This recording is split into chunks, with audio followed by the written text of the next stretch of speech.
చాలా అంటే వేరే వాళ్ళ దగ్గర ట్రీట్మెంట్ తీసుకునేటప్పుడు పీఆర్పీ సక్సెస్ కాకపోవడానికి రీజన్ ఇది కూడా ఉండొచ్చా? సో ఆల్రెడీ మీరు ఉంటుండగానే ఎవరైనా పీఆర్పీ ఒకవేళ చేసినా కూడా అది సక్సెస్ కాకపోవడానికి రీజన్ అయింది. అవును. ఇప్పుడు వాటర్ ఉంటే సో కొన్నిసార్లు 10 ml 12 ml 15 ml వాటర్ ఉంటే బయట నుంచి కనపట్లేదు, ఓన్లీ అల్ట్రాసౌండ్ లోనే తెలుస్తుంది.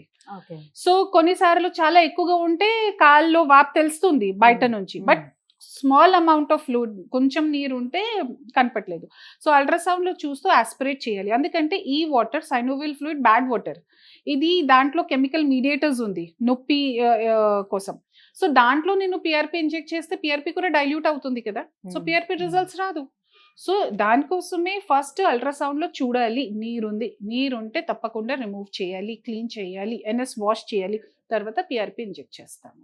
ఇదే. సో ఇది మీన్స్ దిస్ చాలా బేసిక్, ఈ స్టెప్ చాలా బేసిక్ స్టెప్, ఓకేనా?